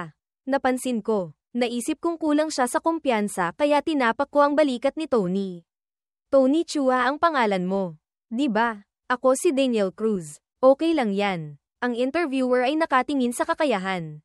Siguradong makakapasa ka sa interview. Narinig ito ni Tony. Lalo siyang yumuko. Hindi pa man siya nakakapagsalita ng mga salitang nakakadismaya. Nagsalita ulit ako. Lakasan mo ang loob mo. Taas noo. Nang makita ni Tony ang panghihikayat sa mga mata ko. Ngumiti siya. Salamat, Daniel. Walang anuman. Hindi nagtagal. Mayabang na lumabas si John. Pagdaan niya sa amin, sinadya niya akong tingnan ulit bago mabilis na pumunta sa water dispenser. Maya-maya, dumaan si John na may hawak na isang basong mainit na tubig. Pagdaan niya sa akin, ang basong iyon ay walang mintis na natapon sa damit ko. Agad na nagkunwaring nataranta si John. Pasensya na ha, hindi ko nahawakan ng maayos. Hindi mo naman ako sisisihin. Di ba? Tiningnan ko si John ng isang beses. Kitang-kita ko ang pagyayabang sa mga mata niya. Tumayo ako. Hinablat ang kalahating basong tubig na natira sa kamay ni John. At diretsyong ibinuhos sa ulo niya. Tiningnan ko ang kawawa niyang itsura. Umangat ang gilid ng labi ko sa isang ngiti. Siyempre hindi kita sisisihin. Dahil kapag may atraso sa akin, binabayaran ko agad. Kanina, hindi ko rin nahawakan ng maayos. Hindi mo rin naman ako sisisihin. Di ba? Natigilan si John sandali tapos sumabog sa isang mura. Ina mo. Tiningnan niya ako ng may matinding galit. Anong pinagsasabi mo? Kung nakakamatay lang ang tingin. Siguro lasog-lasog na ako ngayon sa kanya. Wala nang laman ang disposable cup. Kalmado ko itong itinapon sa gilid. Tiningnan siya ng isang beses. Utang na loob. Utang na loob. Natutunan ko lang din sa'yo. Pinandilatan ako ni John ng may matinding galit. Ikinuyom niya ang kamao. Akmang susuntukin ako. Narinig ng assistant ang ingay. Mabilis siyang tumakbo papalapit. Nang makita niyang ako at si John ang nag-aaway. Medyo komplikado ang itsura niya. Nagtanong siya. Anong nangyayari dito? Bago pa makapagsalita si John. Kalmado ko siyang sinabihan. Basa na ang damit mo. Hindi mo ba kailangang magpalit? Nagdilim ang mukha ni John. Hindi na siya nakipag-away pa sa akin. Dumiretso na lang siya sa CR. Nakangisi ako. Lumingon sa assistant. Pasensya na po. Nakaistorbo po sa interview. Medyo nagulat din ang assistant. Tulalang tumingin sa akin. Walang anuman. Mga Ginoo, mag-ingat lang po kayo. Pagkasabi nyon, umalis na ang assistant. Kalmado akong umupo ulit. Nakita kong nakatingin sa akin si Tony nang may paghanga. Bakit? Ang galing mo pala. Natigilan ako tapos ngumiti. Tony, Dapat mong tandaan, kapag masyado kang mahina, mas lalo ka lang aapihin ng iba. Kapag matigas ka lang, saka lang hindi ka mamaliitin ng iba. Pinag-isipan ni Tony ang mga salitang ito. Tumango na parang may naintindihan. Naiintindihan ko na. Basa na ang polo mo. Gusto mo bang patuyuin? May malaking marka ng tubig sa polo ko. Kailangan ngang patuyuin kaya kinuha ko ang gamit ko at pumunta sa CR. Pagdating ko roon, nakasalubong ko ulit si John. Kakatapos lang linisin ni John ang tubig sa katawan niya. Natakot siyang basain ko ulit siya kaya hindi na siya nang ahas pang gumawa ng gulo. Tiningnan ako ni John ng isang beses. Umirap, at lumabas. Pumasok ako sa cubicle at nagpalit ng dala kong puting polo. Para paghandaan ang mga hindi inaasahang sitwasyon. Espesyal akong naghanda ng isang set ng formal na kasuotan. Napatunayan kong hindi nasayang ang paghahanda ko. Pagkatapos magpalit ng polo, lumabas ako ng CR. Tumingala si Tony at nakita ako. Medyo nagulat siya. Naghanda ka pa pala ng isang set ng damit. Nahulaan mo bang may gagawa nito? Automatikong napatingin si Tony kay John. Nakita niyang umirap ito at umiwas ng tingin. Saka lang niya itinuloy ang sasabihin. May gagawa ng gulo sa'yo. Umiling ako. Ugali ko lang na maghanda ng backup. Mabuti na ang handa. Tumango si Tony bilang pagsang-ayon. Tama ka. Hindi ko naisip yun. Hindi nagtagal. Tinawag na ng assistant ang pangalan ni Tony. Sininyasan ko siya. Tony, galingan mo ha. Nagpasalamat si Tony sa akin. Salamat, Daniel. Tumayo siya at pumunta sa opisina. Hindi nagtagal. Bumalik si Tony. Mukhang hindi maganda ang itsura niya. Malungkot siyang umupo sa tabi ko. Nag-aalangan akong nagtanong kay Tony. Bakit? Tiningnan ako ni Tony ng isang beses. Bumantong hininga. Mukhang hindi maganda ang performance ko. Hindi ko rin alam kung saan hindi naging maganda ang performance ni Tony. Kaya mga walang kwentang pang-aalaw lang ang nasabi ko. Nakayuko pa rin si Tony. Hindi nagsasalita. Sa sandaling ito, tinawag na ako ng assistant. Narinig ko ito. Tumayo ako. Pero nag-aalala pa ring sumulyap kay Tony. Tumingala si Tony at pilit na ngumiti. Okay lang ako. Galingan mo. Tumango ako sa kanya. Huwag ka na ring mag-isip ng marami. Pagkasabi nyon, pumasok na ako sa opisina. Napansin ni Tony na ang tingin ni John ay laging nasa akin. Pumasok ako sa opisina. Kalmadong umupo. Hawak ng interviewer ang resume ko. Pagkatapos tingnan ng ilang interviewer. Mukhang kontento sila. Daniel Cruz. Tama ba? Tumango ako. Opo, sabi ng interviewer. Nakita na namin ang resume mo. Napakagaling mo sa lahat ng aspeto. Magalang akong nagpasalamat. Salamat po. Nagpatuloy sa pagtatanong ang interviewer. Kung gayon, pakisabi ng maikli ang dahilan kung bakit mo gustong pumasok sa aming Fujitech Group. Kalmado akong nagsalita. Opo, Fujitech Group. Nagkatinginan ang mga interviewer. Tumango sa isa't isa. Pagkatapos kong magsalita, may ngiti sa mukha ng ilang interviewer. Napakaganda ng sagot. Lumabas ka na muna at maghintay ng balita. Nagmamadali akong nagpasalamat. Opo, salamat po sa mga interviewer. Pagkasabi nyon, tumayo ako, yumuko sa lahat, at lumabas. Pagsara ko ng pinto, nakahinga ako ng maluwag. Bumalik ako sa tabi ni Tony. Nakita ni Tony na relax ako. Alam niyang siguradong maganda ang performance ko. Daniel, kumusta ang sitwasyon mo? Nginitian ko siya. Okay naman sa tingin ko. Nginitian din ako ni Tony. Ganun ba? Kung gayon, dapat ba kitang batiin na agad? Umiling ako. Bago ilabas ang resulta, lahat pwedeng mangyari. Mas mabuting hintayin na lang natin ang resulta. Tiningnan ako ni Tony ng isang beses. Isang bahagyang ngiti ang sumilay sa gilid ng labi niya. Tama ka. Isa-isang pumasok ang mga aplikante.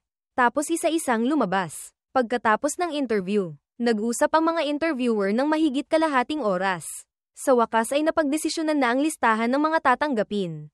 Hawak ng assistant ang listahan. Lumapit sa harap namin. Ngayon, iaanunsyo na ang listahan ng mga natanggap. John Cruz, Tony Chua, Daniel Cruz, Tony Chua. Nang marinig niya ang pangalan niya, natulala siya. Marahan kong tinapak ang balikat niya. Tony, congrats. Natanggap ka. Puno pa rin ng hindi makapaniwalang itsura si Tony. Natanggap talaga ako. Natanggap ba talaga ako? Narinig ni John ang sinabi niya. Mapanghamak siyang napangisi. Di na walang alam. Sa harap ng pang-iinsulto ni John. Hindi ito pinansin ni Tony. Sa sandaling ito, Iisa lang ang nasa isip niya, nagtagumpay siyang matanggap sa Fujitec Group. Ngumiti ako at nagsabi, magiging magkatrabaho na tayo simula ngayon. Sana maging maayos ang pagsasama natin. Nagmamadaling tumango si Tony sa akin. Sana nga. 18th floor, CEO's office. Si Bea Alonzo ay nag-aasikaso ng trabaho ng kumpanya. Sa sandaling ito, pumasok ang assistant niyang si Leo. Naglagay ng isang tumpok ng dokumento sa tabi. Ms. Bea, ito po ang mga dokumentong kailangan ng pirma nyo. Hindi tumingala si Bea. Ilagay mo lang dyan. Inilapag ni Leo ang mga dokumento. Akmang aalis na. Biglang tinawag siya ni Bea. Yung pinapagawa ko sa'yo dati. Naibaba mo na ba ang utos? Natigilan muna si Leo tapos agad na tumango. Naibaba na po. Susundin po ng HR department ang gusto nyo. Kinawi ni Bea ang kamay. Senadoryas na pwede na siyang lumabas. Paglabas ni Leo ng opisina, may dumaang katrabaho mula sa parehong department. Hoy, Leo, anong sinabi sa'yo ni Ms. Bea? Tiningnan siya ni Leo ng isang beses. Walang ganang nagsabi. Nakalimutan mo na ba ang ugali ni Ms. Bea? Anong tinatanong mo? Nahihiyang umurong ang leeg ng katrabahong iyon. Hindi na nang ahas pang magtanong pa. Pero hindi pa rin mapigil ang maging mausisa. Halatang kaninang umaga, nakita niyang pumunta si Leo sa HR department. Bumalik si Leo sa pwesto niya. Hindi maiwasang maalala ang pinapagawa sa kanya ni Bea. Lihim na binigyan ni Bea ng kaunting pabor si Daniel sa kumpanya. Pero hindi isiniwalat ang pagkatao niya. Sinabihan lang niya si Leo na sabihin sa HR na kapag nag-aayos ng trabaho. Subukang bigyan si Daniel ng mas magaan na gawain. Sa kabilang banda, pagkatapos matanggap, dinala kami agad ng manager sa aming mga pwesto. Nagkataon na ako, si John, at si Tony ay napunta sa sales department. Ang sales department ang pinakaabala. Pero ito rin ang department kung saan pinakamadaling ma-promote. Dinala kami sa sales department. Nag-usap sandali ang dalawang manager. Tapos umalis na ang HR manager. Ang manager ng sales department na si Ms. Zhao ang naghatid sa amin sa aming mga pwesto. Ang mga pwestong inayos para kina John at Tony ay parehong maganda. Maganda ang view. Maganda rin ang kapaligiran. Pero pagdating sa akin, hindi na ganoon kaganda. Napakapangit ng view. Malapit sa CR. Naramdaman kong sinasadya akong targetan ni Ms. Zhao. Siguro iniisip niyang wala akong magandang background tulad ni John. Pero wala akong balak na ilantad ang pagkatao ko. Kaya mapipilitan lang akong magtiis. Natuwa si John nang makitang napunta ako sa dehadong pwesto. Lumingon siya kay Ms. Zhao at nagsimulang magyabang. Hindi rin inaasahan ni Tony na mapupunta siya sa magandang pwesto. Akala niya, ang pwesto ko ang para sa kanya. Medyo nahihiya siyang nagsabi sa akin. Gusto mo, palat tayo. Tiningnan ko siya ng isang beses. Umiling. Hindi na kailangan. Diyan ka na lang. Okay na rin naman dito. May bahid ng pagkailang sa mukha ni Tony. Tinapak ko ang balikat niya. Okay lang talaga. Isang upuan lang naman to. Sige na nga, dahil unang araw sa trabaho. Kahit sobrang abala na ng sales department, wala pa rin kaming masyadong ginagawa. 5 minuto bago matapos ang oras ng trabaho. Nakatanggap ako ng text mula kay Bea. Sinasabing huwag akong magmadaling umuwi pagkatapos ng trabaho. Mauna na akong maghintay sa kanya para sabay kaming umalis. Kaya pagdating ng oras ng uwian, nagligpit na ng gamit sina John at Tony. Ako naman ay kalmado lang. Tapos nagdahilan akong pupunta sa CR. Hindi ako sumabay sa kanilang dalawa pababa. Nagtagal ako sandali sa CR bago lumabas at sumakay ng elevator pababa sa underground parking. Naghihintay na si Bea doon. Para akong magnanakaw na dahan-daang bumaba ng elevator. Papunta sa kotse ni Bea. Paglapit ko pa lang, agad binuksan ng driver ang pinto sa likod. Mabilis akong sumakay. Mabilis ding umalis ang sasakyan mula sa parking lot. Pagkasakay ko pa lang, sumiksik na si Bea sa yakap ko. Ang mainit niyang mga labi ay direktang dumampi sa mukha ko. Unang araw sa trabaho. Kumusta? Tiningnan ko siya. Nag-isip. Okay naman. Napaka-relax ng unang araw sa trabaho. Nagtanong si Bea, bakit hindi ka pumunta sa ibang department na mas magaan? Hinaplos ko ang nakanguso niyang mukha. Maganda naman talaga ang sales department. Makakapag-training pa ako. Nakitang desidido ako. Hindi na nagsalita pa si Bea. Tutal. Naibaba na niya ang utos. Hindi ba maiintindihan ng mga tauhan niya ang gusto niya? Niyakap ni Bea ang mukha ko. Para ay celebrate ang unang araw mo sa trabaho. Ililibre kitang kumain. Umiling ako. Naghihintay na sina tatay at nanay sa bahay. Sabi rin nila, ice celebrate daw nila ako. Uwi na lang tayo. Gustong-gusto ni Bea kapag sinasabi kong, uwi. Nagbibigay ito sa kanya ng pakiramdam ng pag-aari. Sige, uwi na tayo. Pagka-uwi sa bahay, nagpalit muna ako ng damit sa kwarto. Pagbaba ko pa lang para kumain. Nakita kong sumunod sa akin si Bea papasok. Hindi maganda ang itsura ni Catherine dahil nandyan pa si nanay. Hindi niya may pakitang hindi siya masaya. Bumaba ako at tumakbo para umupo sa tabi ni nanay. Nakangiting nagtanong si nanay, Daniel, unang araw sa trabaho. Kumusta? Tumango ako at ngumiti. HMM. Okay naman po. Malaki ang kumpanya ni Bea. Maayos din po ang interview ko. Nakakilala pa ako ng 2 bagong katrabaho. Narinig ni nanay na maayos ang lahat sa trabaho ko. Natuwa rin siya. Tiningnan niya si Bea. Bea, sa susunod sa kumpanya, pakialagaan mo si Daniel ha. May tamang ngiti sa mukha ni Bea. Huwag po kayong mag-alala, tita. Para ay celebrate ang unang araw ko sa trabaho. Espesyal na naghanda si nanay ng isang mesang puno ng pagkain na nakakahilo sa dami. Sa handaan, walang tigil ang pag-abot sa akin ng pagkain ng lahat. Isang iglap lang. Ang mangkok ko ay naging parang maliit na bundok. Alam kong ito ang pagmamahal ng pamilya ko. Hindi ako tumanggi. Pagkatapos kumain, nagpaalam na si Bea para umuwi. Kusa akong nag-alok na ihatid siya sa pinto. Siyempre, tuwang-tuwa si nanay nang makita ito. Paglabas pa lang ng pinto, natural na hinawakan ni Bea ang kamay ko. Hindi rin ako umiwas. Bahagyang ikinuyom ang mga daliri ko at pinagkabit ang aming mga kamay. Naglalakad kami sa maliit na daanan sa harap ng bahay ng mga Cruz. Biglang tinawag ako ni Bea. Daniel, tumingin ako sa kanya. Nag-aalangang magsalita si Bea. Kung mahihirapan ka sa kumpanya, pinutol ko siya. Bea, huwag kang mag-alala. Hindi ako yung tipo ng tao na hahayaang maapi ang sarili ko. Kapag may problema, hahanap ako ng paraan para ayusin. Tiningnan ako ni Bea. Matagal bago siya mahinang bumantong hininga. Lumapit at niyakap ako. Daniel, minsan, sana hindi ka masyadong independent. Bahagyang nanigas ang katawan ko. Tapos ay ipinulupot ko ang mga braso ko sa baywang ni Bea. Bea, alam mo ba, wala pang nagsabi sa akin ng mga bagay na ito. Mula bata hanggang paglaki, ang mga tao sa paligid ko. Sinasabi lang na lalaki ako, na kailangan kong maging independent, na mas mabuti kung hindi ako aasa sa kanila. Puno ng awa akong tiningnan ni Bea. Daniel, sa susunod, sa harap ko, pwede kang maging mahina, pwede mong subukang umasa sa akin.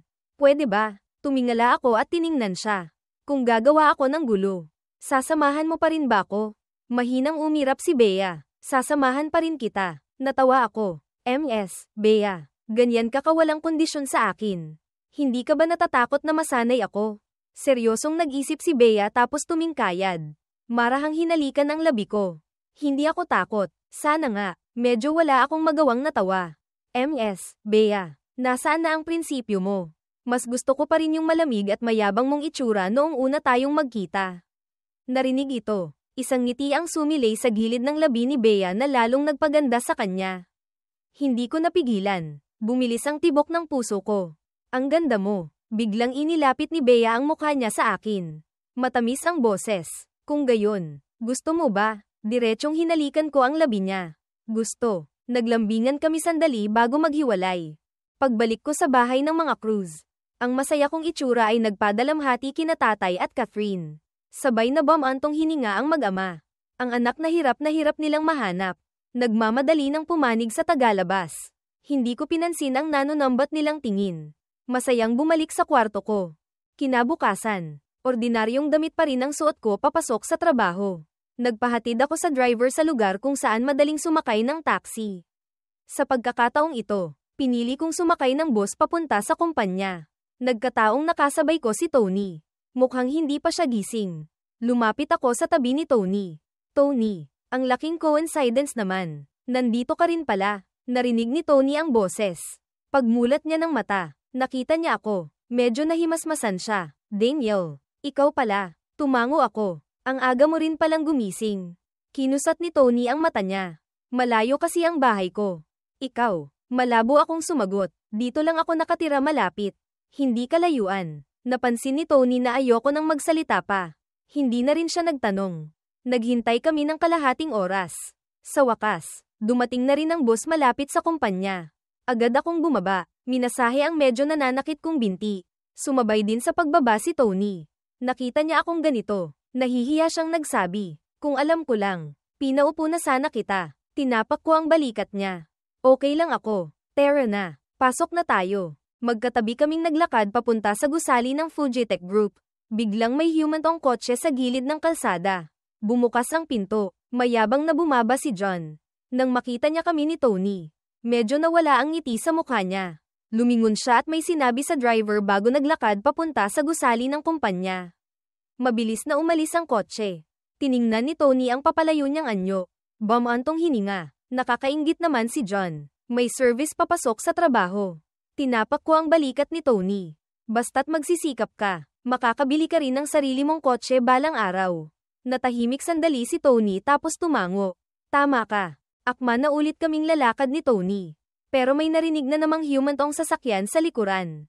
Lumingon kami. Nakita naming mabilis na bumaba ang driver. Umikot papunta sa pinto sa likod.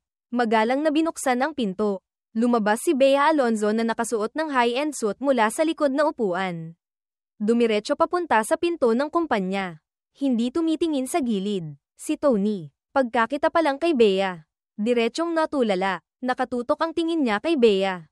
Hindi maalis. Automatikong lumingon si Bea ng isang beses. Marahang dumaan ang tingin niya kay Tony. Huminto sa akin ng isang segundo pa. Tapos parang walang nangyaring umalis. Na para bang hindi niya talaga ako kilala. Ako naman. Para maiwasan ang atensyon. Pagtingin ni Bea, agad akong tumalikod. Pero lihim na umangat ang gilid ng labi ko. Pagkaalis ni Bea, parang sakalang nahimasmasan si Tony. Si MS, Bea yun. Diba? Tumango ako. Ngunit, si Tony ay may paghanga sa mga mata. Ang ganda ni MS, Bea. Bata pa. Magaling pa. Napakagaling niya talaga. Tiningnan ko ang direksyon kung saan umalis si Bea. Ulong. Oo nga. Napakagaling niya talaga. Nakafocus pa rin ang isip ni Tony kay Bea. Hindi niya napansin ang sinabi ko. Si Bea, bilang CEO ng Fujitec Group, ay may sariling elevator kaya hindi na kailangang makipagsiksikan sa mga empleyado. Pagpasok sa elevator, bahagyang umangat ang gilid ng labi ni Bea. Kahit nananatiling malamig ang mukha ng CEO, naramdaman ni Leo ang magandang mood niya. Pumasok kami ni Tony sa opisina. Kakaupo ko pa lang, may lumapit na sa mesa ko. Ikaw, sabi ni manager, pagdating mo raw, pumunta ka sa opisina niya. Pagkasabi nyon, umalis na ang tao. Kahit nagtataka ako, pumunta pa rin ako sa opisina ng manager. Tumayo ako sa harap ng pinto ng opisina ng manager. Kumatok ng 2 beses. Manager, ako po. Pagkalipas ng ilang segundo, saka lang narinig mula sa loob ang boses ni MS, Jao. Pasok. Itinulak ko ang pinto at pumasok. Tumayo ako sa may pinto. Manager, pinapatawag niyo po ako. Puno ng ngiti ang mukha ni MS, Jao. Sumibaw lang pag-iingat sa puso ko. Kinawain niya ako. Daniel, anong ginagawa mo dyan sa pinto? Pasok ka. Upo ka. Maingat kong tiningnan si MS, Jao ng isang beses. Pumasok pa rin ako sa opisina ng manager. Umupo sa tapat ni MS, Jao. Manager, ano pong kailangan niyo sa akin? May nanunuyong itsura si MS, Jao. Daniel, wala naman. Gusto lang kitang kausapin. Sa resume mo, hindi nakasulat ang sitwasyon ng pamilya mo. Gusto kong itanong kung ano ang trabaho ng mga magulang mo. Narinig ko ito. Medyo alam ko na kung ano ang gustong gawin ni MS, Jao. Pinagdududahan niya ang pagkatao ko. Seryoso akong nagsabi. Ordinaryong tao lang po ang mga magulang ko. Ang nanay ko po ay housewife. Ang tatay ko po ay maliit lang na may-ari ng isang grocery store. Ang pamilyang Cruz ay yumaman sa mga pang-araw-araw na pangangailangan. Sabihin na nating grocery store. Pwede na rin siguro. At ang nanay ko, totoo namang nasa bahay lang at hindi nagtatrabaho. Sabihin na nating housewife. Hindi rin naman siguro mali. Pagkatapos marinig ni MS, Jao, tiningnan niya ako nang may pagdududa ng matagal. Ang tatay mo, grocery store lang talaga ang binubuksan. Nagmamadali akong tumango. Opo, kung mayaman po ang tatay ko. Kailangan ko pa bang magpakahirap magtrabaho? Sa tingin niyo po, manager, hinawakan ni MS, Jao ang baba niya. Tama ka rin naman. Ngumiti lang ako ng bahagya. Manager, may iba pa po ba kayong kailangan? Kung wala na po, lalabas na ako. Hindi ko alam kung ano ang iniisip ni MS, Jao. Kinawi niya ako para palabasin. Pagdating ko sa pinto ng opisina, bigla niya akong tinawag ulit. Sandali, tawagin mo si John dito para sa akin. Sige po. Pagkalabas ko, pumunta ako sa pwesto ni John na naglalaro ng game sa kanyang station. Pinapatawag ka ni manager sa opisina. Tumingala si John. Tiningnan ako ng isang beses. Tapos binitiwan ang keyboard at pumunta sa opisina ng manager. Bumalik ako sa pwesto ko. Agad lumapit si Tony. Daniel, bakit ka tinawag ni manager? Wala naman. Tinanong lang ako ng ilang bagay. Nag-isip si Tony. Kung gayon, tatawagin din kaya ako ni manager mamaya. Nagkibit balikat ako. Hindi ko rin alam. Malalaman natin kapag lumabas na si John. Malungkot na umurong si Tony. Matagal na pumasok si John sa opisina ng manager bago lumabas. Paglabas niya, ang manager mismo ang naghatid sa kanya hanggang pinto. Puno ng nanunuyong ngiti. Sobrang sip-sip. Kung gayon, manager, magtatrabaho na po ako. Yumuko at umarko ang likod ng manager. Sige, sige, dahan-dahan ka. Kinakabahang nakaupo si Tony sa upuan niya. Akala niya tatawagin din siya ng manager. Pero naghintay siya ng matagal. Walang nangyari. Tumingin siya sa opisina. Nakapasok na ulit ang manager. Bumalik na rin si John sa pwesto niya. Mausisang nagtanong si Tony kay John. Bakit ka pinatawag ni manager? Sinulyapan siya ni John ng isang beses. Napangisi. Bakit ang dami mong pakialam? Magtrabaho ka ng marami. Magtanong ng kaunti. Nasupalpal si Tony. Agad na hindi na nang ahas pang magtanong pa. Hindi nagtagal. Tinawag na naman ako papunta sa opisina ng manager. Sa pagkakataong ito, wala na ang nanunuyong itsura ni MS, Zhao. Pagpasok ko sa opisina, agad isinara ni MS, Zhao ang pinto. Tumunog ang alarma sa puso ko. Ipinasok ko ang kamay ko sa bulsa. Pinindot ang voice recorder sa bulsa ko. Lumingon si MS, Zhao. Puno ng malaswa at nakakadiring itsura. Ngumisi siya, bumalik sa likod ng mesa. At umupo. Daniel, huwag mong sabihing hindi kita tinuruan bilang manager mo. Ito ang unang aral sa pagpasok sa lipunan. Tinaasan ko siya ng kilay. Oh, anong unang aral? Sumandal si MS, Zhao. Tamad. Ipinatong ang dalawang kamay sa magkabilang gilid ng upuan. Sinuri ako ng tingin mula ulo hanggang paa. Tapos ngumisi. Daniel, bago ka lang sa kumpanya. Wala ka pang background. Alam mo ba kung paano mabilis na makakapwesto? Nanlamig ang tingin ko. Paano makakapwesto? Nag-click ng dila si MS, Zhao. Halatang hindi niya inaasahan na hindi ako ganon katalino. Kailangan niya pang ipaliwanag ng malinaw. Ginawa niya ang kilos ng pagbibilang ng pera sa akin. Salita kada salita, sipsipin mo ang nakatataas. Naiintindihan mo ba? Hindi na ito pahiwatig ni MS, Zhao. Malinaw na itong sinabi. Malinaw na sinabi sa akin ni MS, Zhao na basta't handa akong sipsipin siya. Mabilis akong makakapwesto sa kumpanya. Pero syempre hindi ako papayag. Kahit wala akong background bilang young master ng pamilyang Cruz. Hindi ako magbibigay ng suhol kay MS, Zhao para lang sa isang trabaho. Kinuha ko ang telepono ko. Binuksan ang video recording function. Itinutok sa malaking mukha ni MS, Zhao. At nagsimulang mag-record. Halika, halika, Manager Zhao. Ano po ang sinabi niyo kanina? Sabihin niyo po ulit. Nakita ni MS, Zhao na diretsong kinuha ko ang telepono ko para mag-record. Natigilan siya. Matagal bago siya nakapag-react. Akmang aagawin ang telepono. Nakahanda na ako. Diretsong umiwas sa gilid. Nako, Manager Zhao. Huwag po kayong mahiya. Magsalita po kayo ng ilang salita sa camera. Si MS, Zhao na tumaba sa kakain. Paano siya makakalaban sa isang bata tulad ko? 2 ikot lang sa opisina. Hinihingal na siya. Binabalaan kita. Burahin mo agad ang video sa telepono mo para sa akin. Kung hindi, tinaasan ko siya ng kilay nang walang pakialam. Oh, naglakas loob ka pang pagbantaan ako. Kung may tapang ka, ituloy mo. Kung hindi, ano, maniwala ka man o hindi, magpapadala ako ng isang reklamo. Agad kang mapapaalis. Namutla ang mukha ni MS, Zhao. Maliit na manager lang siya. Umakyat lang sa posisyon dahil sa koneksyon. Kung talagang gagawa ako ng paraan para mawalan siya ng trabaho ngayon. Hindi sulit. Kaya huminto si MS, Zhao sa paghabol sa akin. Inayos niya ang damit niya. Maitim ang mukha. Itinuro ang pinto. Lumayas ka. Itinago ko ang telepono. Sa harap ni MS, Zhao. Na-backup ko ang video na iyon bago ko itinago ng may kasiyahan ang telepono. Nanggagalaiti sa galit si MS, Zhao. Nagngalit ang ngipin. Kung ayaw mong matanggal, payo ko sa'yo, mas mabuting manahimik ka na lang. Hindi niya talaga inaasahan na ganito ako kitigas. Kahit wala pa siyang nagagawa sa akin. Natatakot pa rin siyang kumalat ang usapan. Pilit siyang nagpakalma. Wala naman akong ginawa Kahit magsulat ka pa ng reklamo. Hindi ako takot. Nagkibit balikat ako nang walang pakialam. Kung hindi ka takot, subukan mo. Pagkasabi nyon, naglakad ako papunta sa pinto ng opisina.